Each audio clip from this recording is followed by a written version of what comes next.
Hi everyone, thank you for joining us tonight. It's great to have you here tonight. I'm James, a market strategist at uSMART Securities. I would like to welcome you to the Top Stocks with James series. Today, our main focus will be on Pinduoduo as we dive into the topic. Hey Alibaba, Pinduoduo is eating your lunch. As the title suggests, we think that Pinduoduo is growing at the expense of Alibaba. We believe that Pinduoduo is more worthwhile to invest than Alibaba. We are conducting this Talk Stock with James series every alternate Thursday, 7:30 p.m. The next one would be 6th of July. Again, I have not decided what company I will be discussing yet, but it will be either Nvidia or Starbucks. So stay tuned for further update. We are also conducting a bi-weekly US options series where my colleague Kevin will be conducting the sessions. We encourage you to attend and show your support. Typically, we aim to run this options webinar every alternate Thursday. However, due to next Thursday being a public holiday, we will be conducting it on Wednesday instead. The basic schedule we follow is that if you see me conducting the webinar this Thursday, you can expect Kevin to be the speaker next Thursday. And we will continue this alternating pattern going forward. We will send you the webinar invite to your mailbox later. If you are interested in listening to the replay of this Pinduoduo webinar after it ends, or if you would like to access to our previous webinars, you can visit the Talk Stock with James channel on YouTube. I will be uploading the replay video maybe tomorrow. And please subscribe to our YouTube channel as well. Additionally, uSMART Securities will be participating in this year's Invest Fair organized by Share Investor. It will be a physical event. I'm glad to share that I will also be the speaker, one of the speakers at this event. And I look forward to seeing you there. Once all the details are finalized, I will share more information with you. And let me begin with disclaimer. First, this presentation is presented to you for education and sharing purpose only and does not constitute to any form of advice. Past performance is not indicative of future performance. Today, I would like to discuss Pinduoduo, the third largest e-commerce platform in China. While it may not be the largest because the title belongs to Alibaba, I believe that Pinduoduo is a more worthwhile investment than Alibaba. Allow me to take the next 20 minutes to explain my reason. Pinduoduo, known as Pinduoduo in Chinese, is an online marketplace that facilitates group buying.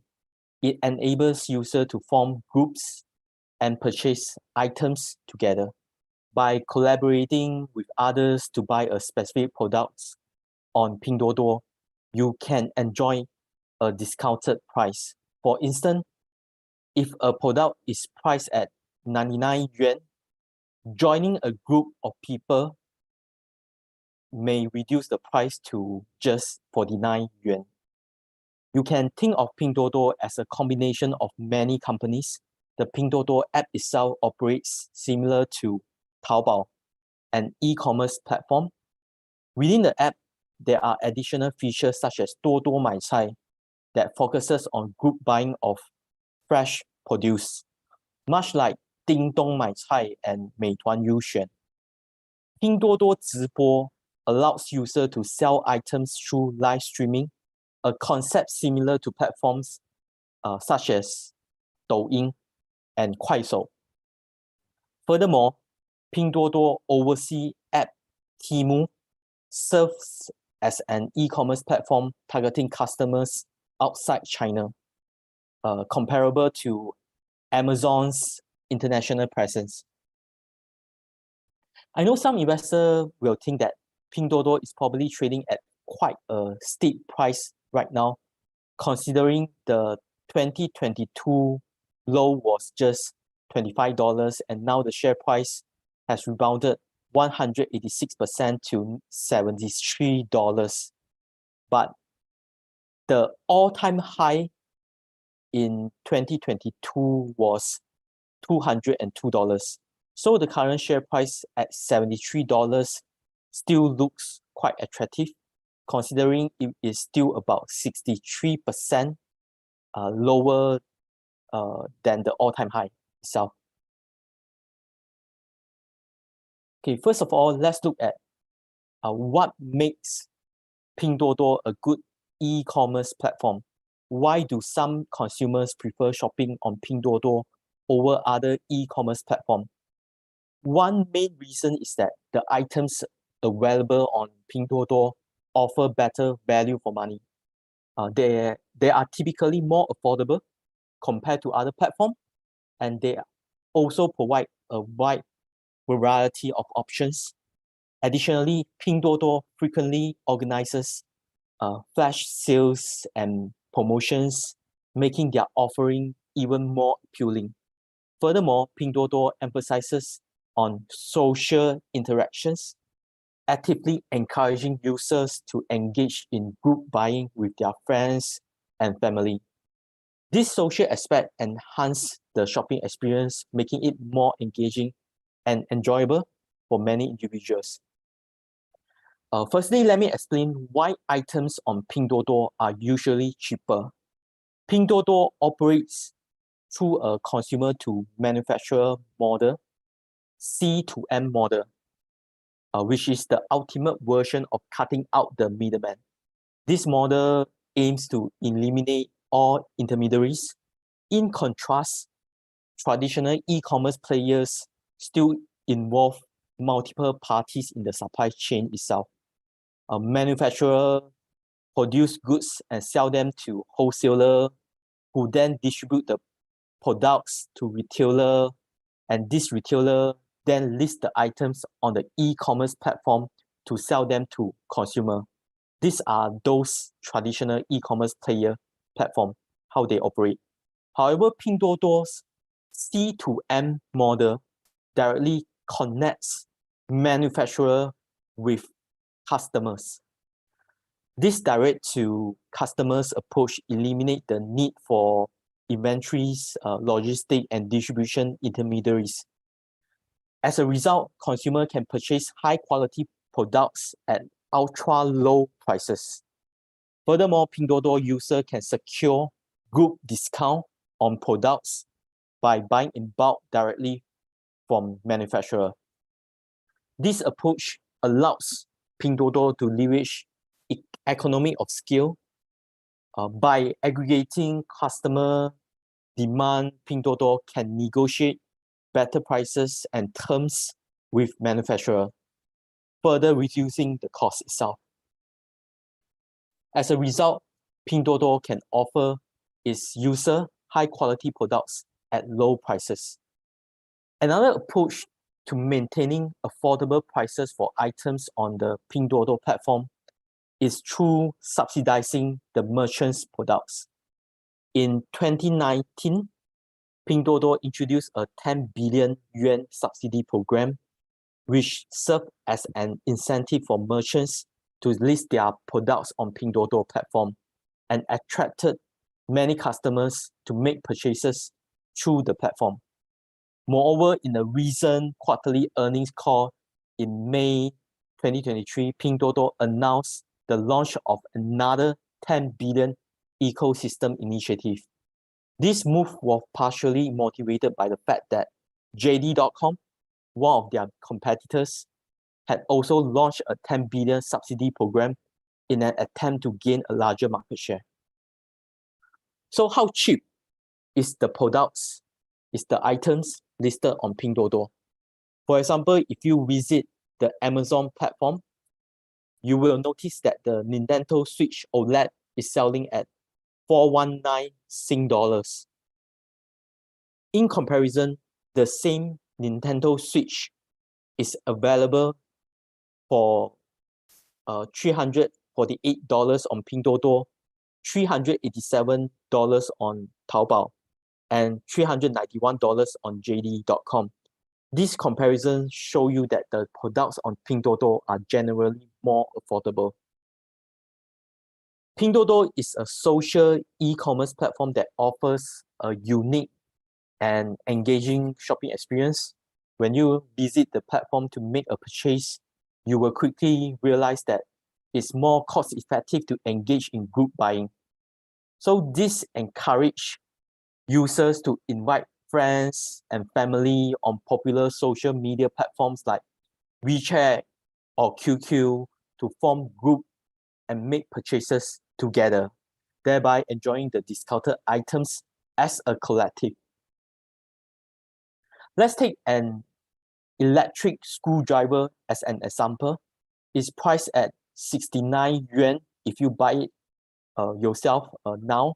However, if you initiate a team purchase, a group purchase, and encourage friends to via social media to join your team, or you can also join an existing team purchase, you can buy the screwdriver for just 29 yuan. Another unique social element of Pinduoduo is the price chop features. Price chop 砍一刀 allows users to obtain certain products for free by sharing a custom link with their friends, which encourage existing users to ask friends to download the app and click on the link to drive the discount. If the discount reaches 0 within 24 hours, the person who shared the link receives the item for free. So it's unsurprising to see that the monthly active user for Pinduoduo is one of the highest among China tech companies. For instance, Alibaba has approximately 1 billion active users in China. JD.com has around 600 million. Pinduoduo has around 900 million active users. Considering Taobao was launched in 2003 and Pinduoduo only entered the market in 2015, it is remarkable to see Pinduoduo has quickly emerged as one of the fastest growing platforms in China.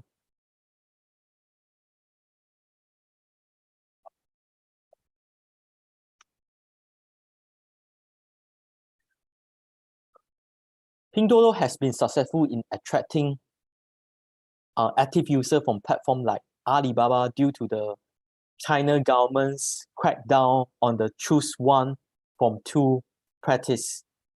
Previously, merchants were only allowed to select one e-commerce platform to list their products, and Alibaba's strong moats was mainly built on network effects.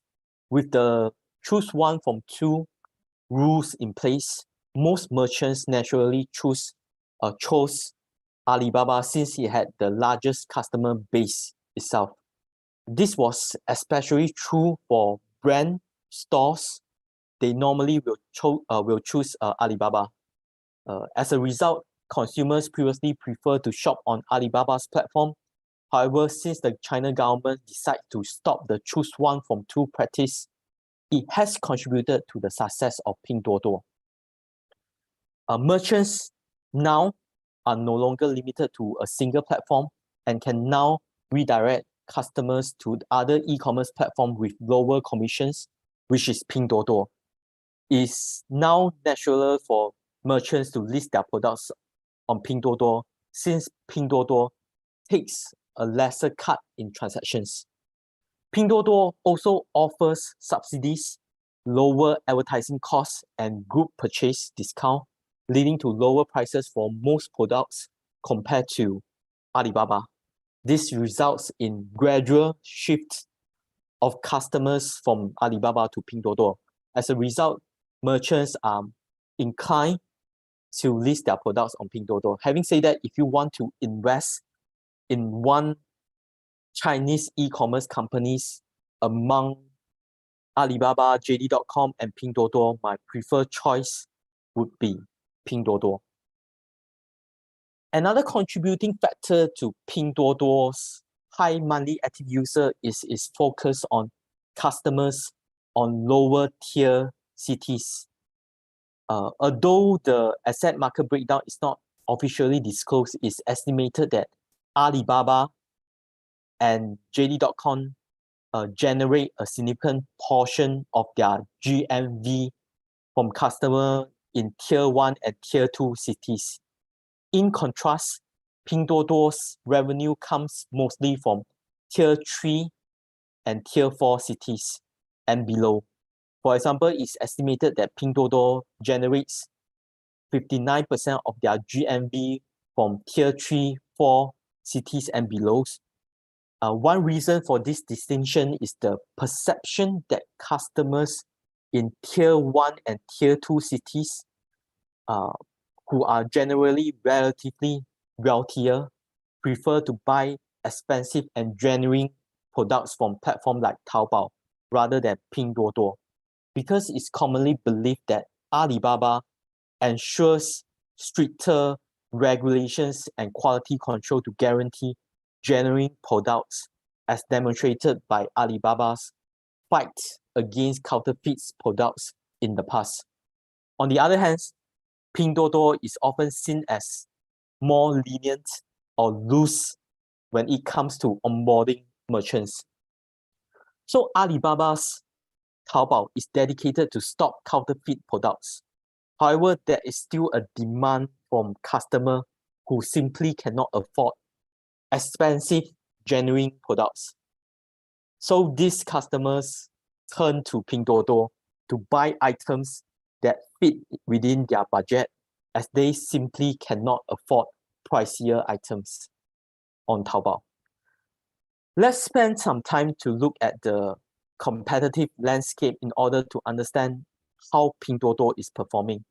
Firstly, there are three key players in the Chinese e-commerce landscape: Alibaba, JD.com, and Pinduoduo. Alibaba holds the position of market leader with a market share of 47%, followed by JD.com 17%. Pinduoduo, despite being a latecomer in the Chinese e-commerce space, has managed to secure a market share of 13% as of now. But growth investors prefer Pinduoduo because of the rapid growth and its ability to gain market share from the established incumbents itself.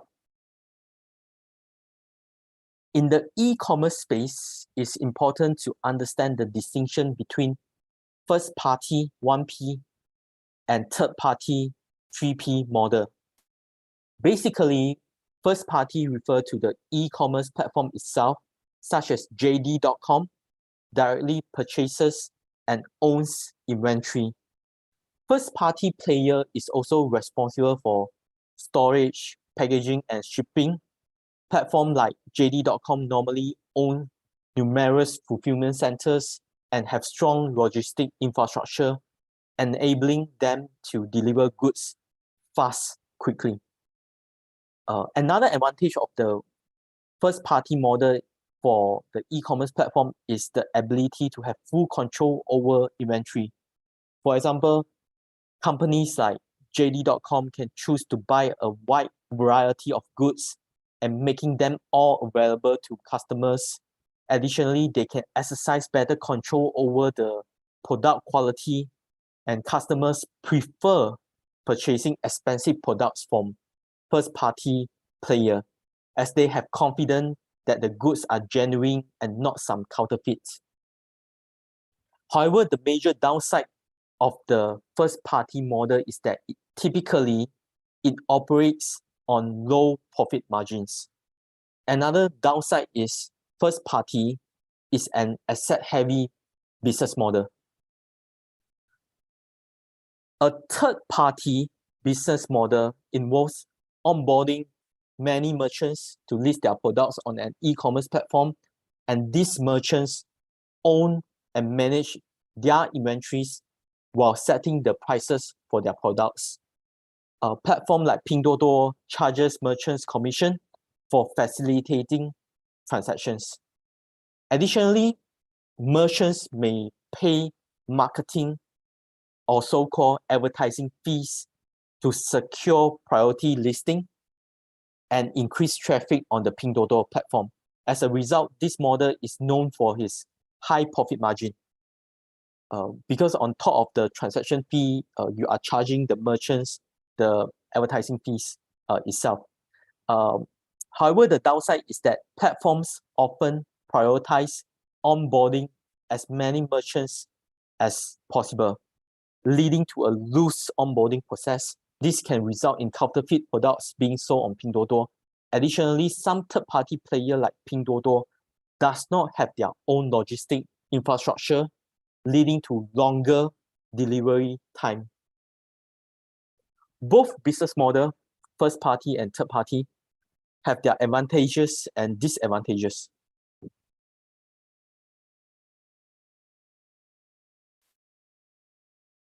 The most successful e-commerce player in the world, Amazon, operates both a first-party model and third-party model.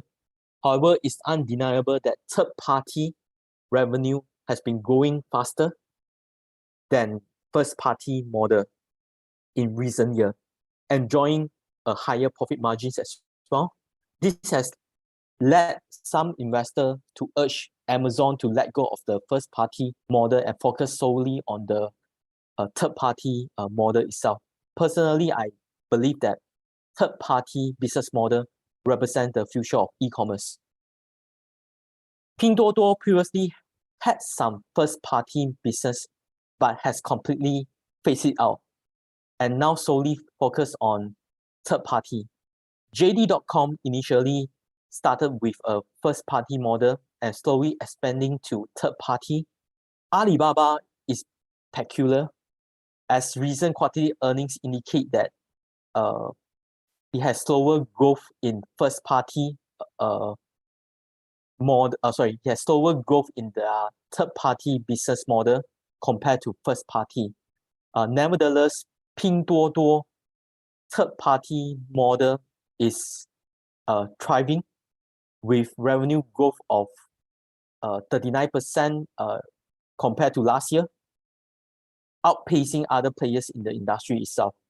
And previously, Pinduoduo's e-commerce revenue accounts for 10% of Alibaba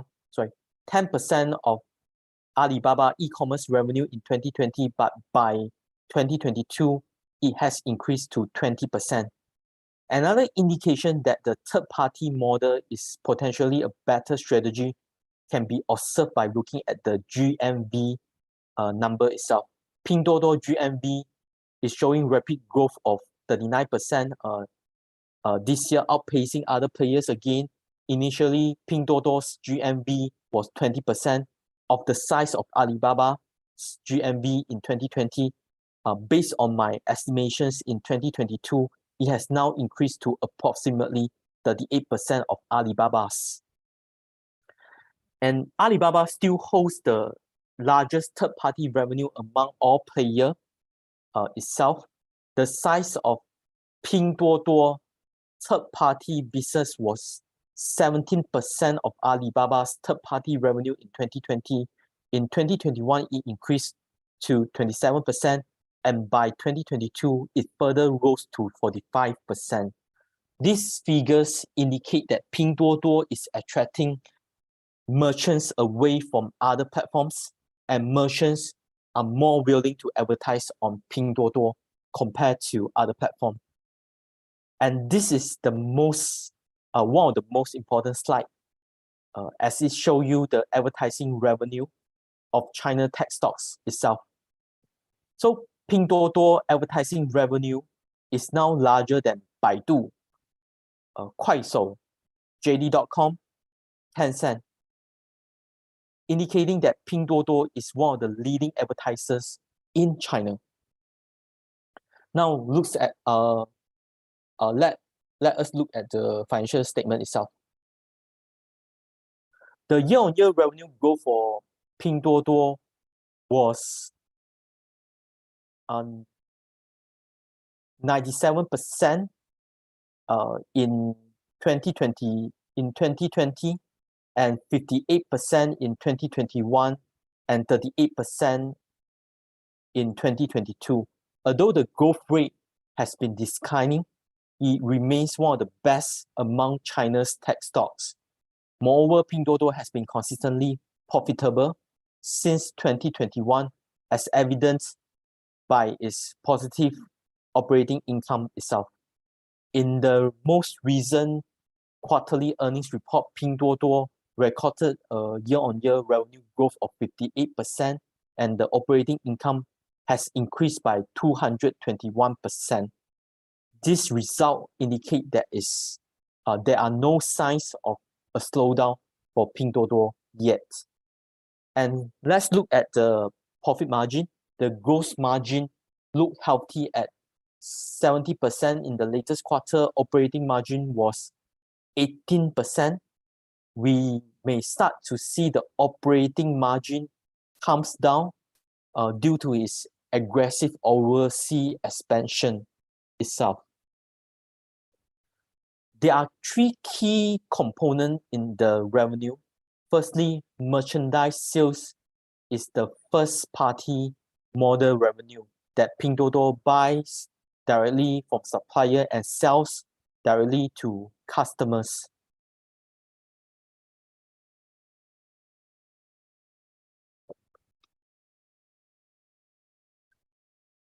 Transaction service revenue is the commission Pinduoduo charges on merchants to facilitate transactions.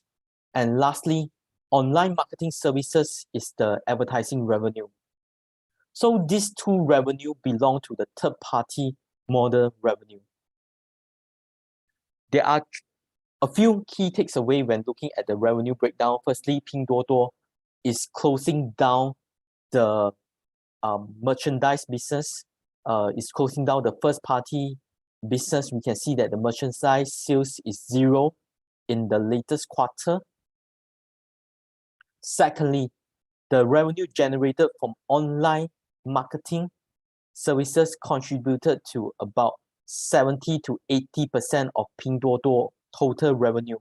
However, the year-on-year growth itself in this segment has slowed down to 41%.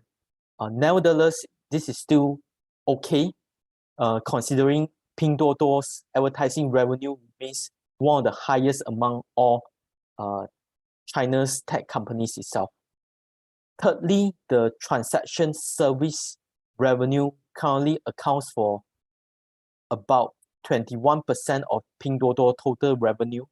Although it's experiencing a year-on-year growth of 95%, it significantly lags behind Alibaba in this aspect.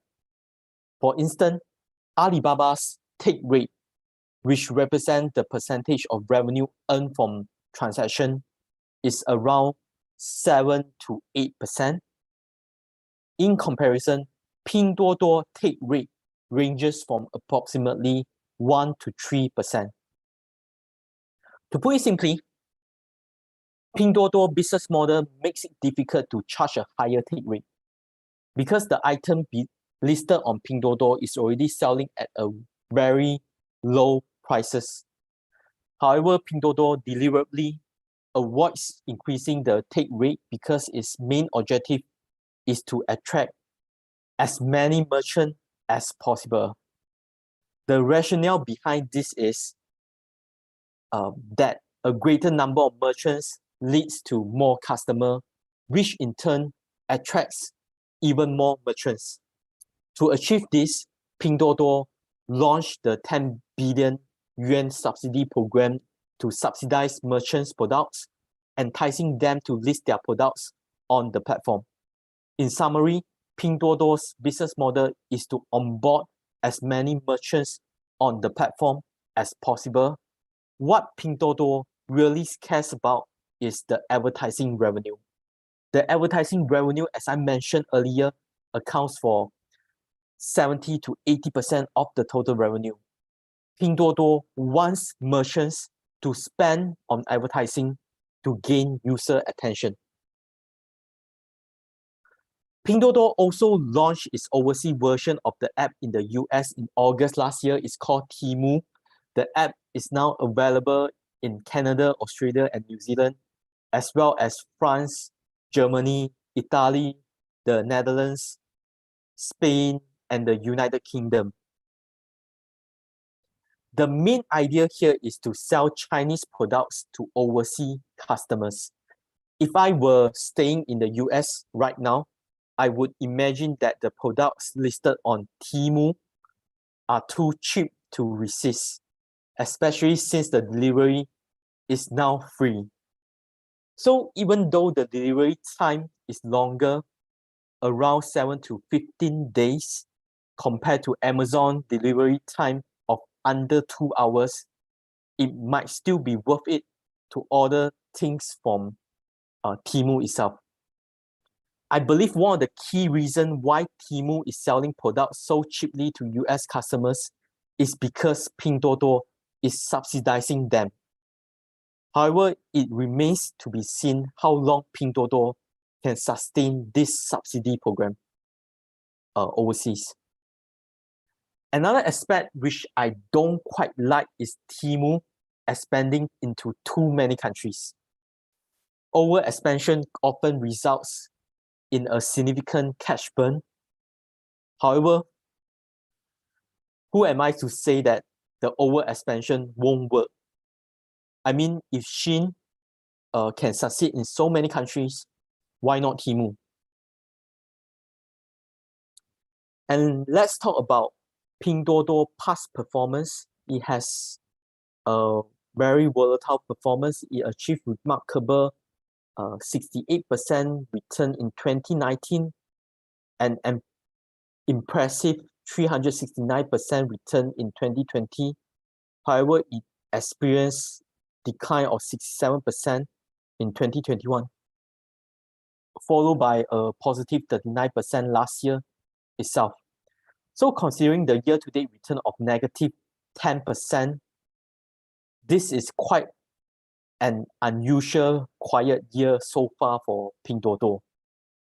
Nevertheless, the key takeaways here is looking at the performance in 2022 and 2023, Pinduoduo outperformed all other Chinese technology companies, namely A, T, M, X, J. However, it underperformed US tech stocks like Amazon or Apple this year itself. The maximum drawdown and standard deviation over the past 4 years for Pinduoduo were negative 89% and 77% respectively.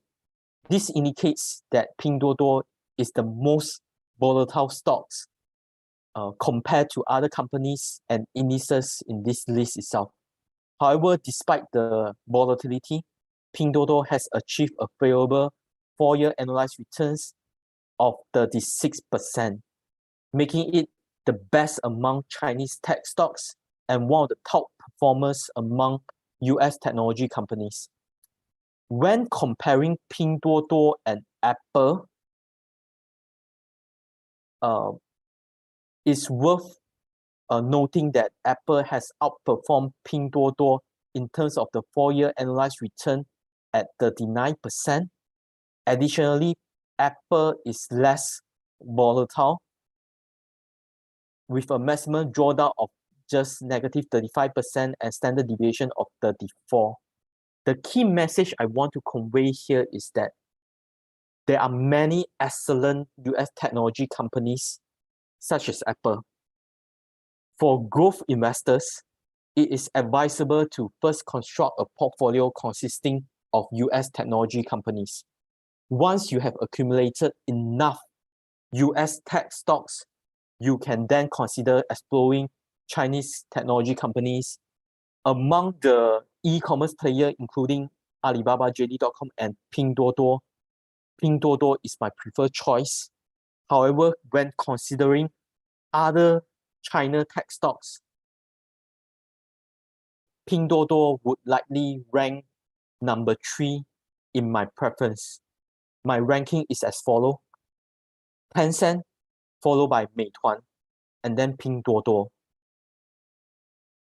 Let's talk about valuations. We use DCF model to derive a fair value of $124 for Pinduoduo share. So if you compare it to yesterday closing price at $73, it represents an upside potential of 69%. Some assumptions I make include a WACC of 12% and for Pinduoduo and a terminal growth rate of 3%.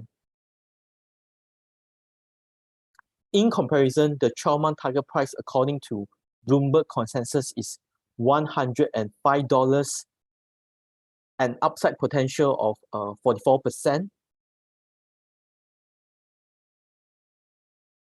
And let me go through the technical analysis very quickly for your entry strategy itself. Firstly, you could probably wait until the share price fall to the lower trend line here of this uptrend, of this uptrend channel. The current share price is trading at $73. The lower line here is about $69. Secondly, the share price is now below the 200 days moving average. You may wait until it crosses, the share price crosses above 200-day moving average again, then you enter. The moving average is now trading at around $75.36. And I shall end my presentation here. Please subscribe to my channel, Talk Stock with James, and I will be uploading this webinar in the next few days. And let's now proceed to the Q&A sessions. Please type your question in the Q&A box and I will try to answer all of your questions.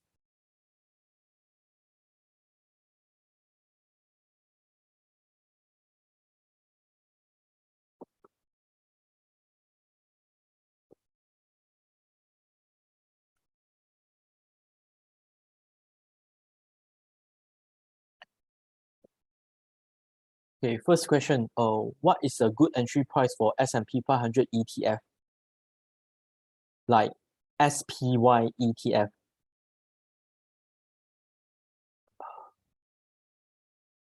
Okay, I think that the basics for S&P 500 to continue to go higher is quite weak as of now. This is why I am not really that bullish in shorter term.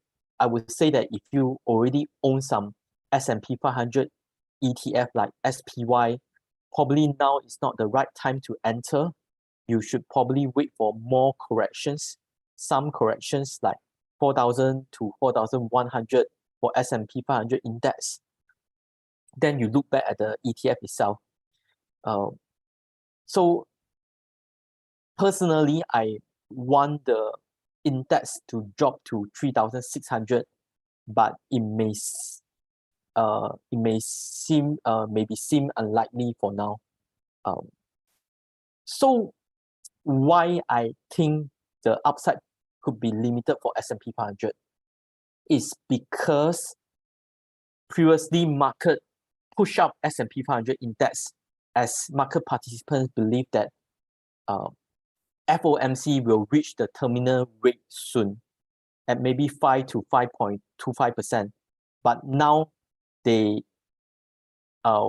all may see at least 2 rate hikes by the end of the year itself.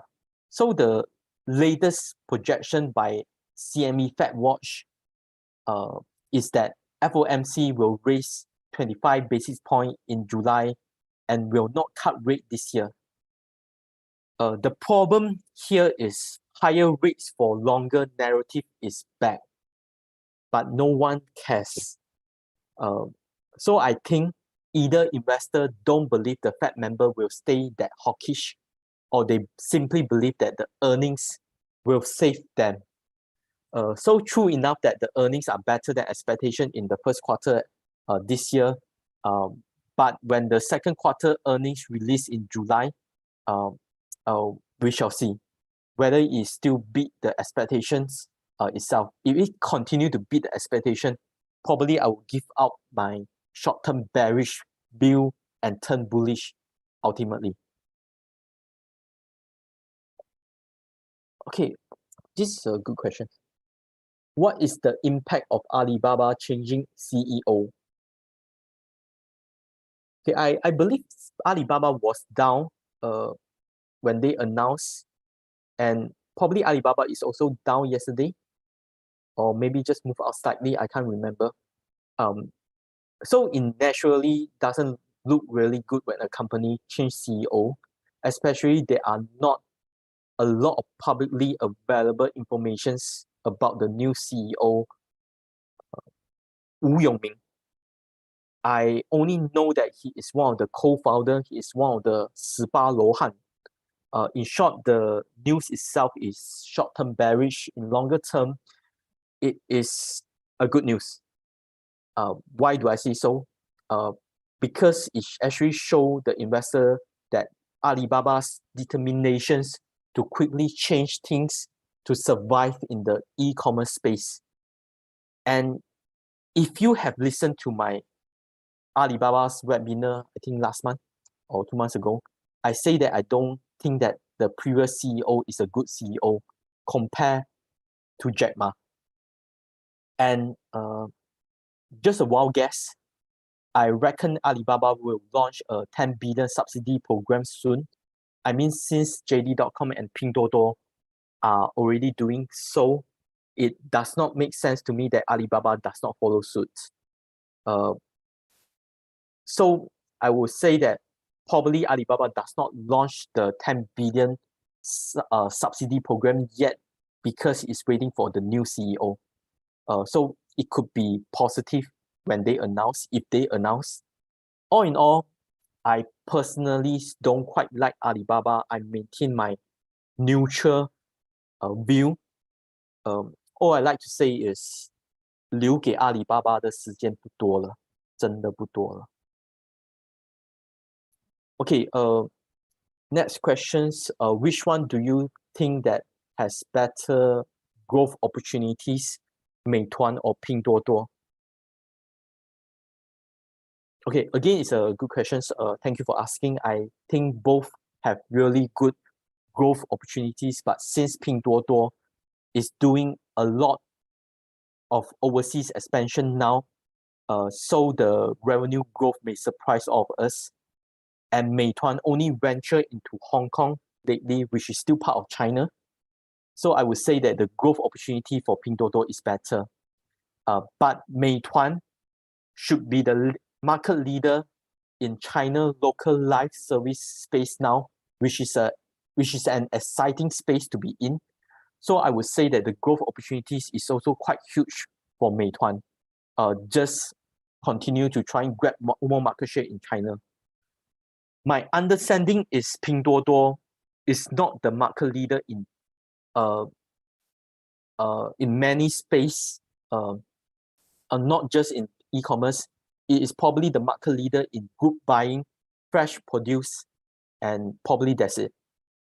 All in all, the better answer I have for you here is, even though Pinduoduo has higher growth opportunities due to the overseas expansion, Meituan is probably a better investment as of now, as I prefer market leader. Okay, another question here is why you rank Pinduoduo as third place. Okay, again, thank you for asking that.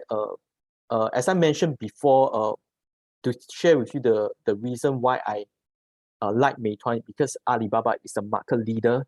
It has better ecosystem. The first place I will give it to Tencent.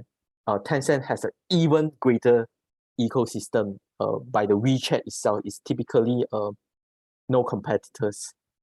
I would say that, okay, just a wild guess. I think that one day, Tencent may let go of the shareholding of Pinduoduo when Tencent decided, if Tencent decide to venture into e-commerce space. So I think that Tencent can do many things. It's just a matter of fact that they want to do it or not. Okay, but I would say that in terms of super app, in terms of strongest ecosystem, Tencent has it all. And the second player in China that has a good ecosystem would be Meituan. why Pinduoduo is the third place, because Pinduoduo is not the market leader in many aspects. But I still like the business model, which is really focuses on the advertising business. And we may need some time to see that whether the overseas expansion will surprise all of us. I believe they are already succeeding a bit in US. They are grabbing some market shares. I think it's a viable business model, considering the idea of Pinduoduo is trying to put out the China merchant goods to overseas customer, to let them have a chance to buy those cheap items. So certainly I would say that there is a demand for that. So I'm quite excited by the growth story, but I would say that it takes time and it's a cash burning games again. Yeah. Okay, I think I answered all the questions. Thank you all, and I shall see you in 2 weeks' time. Thank you.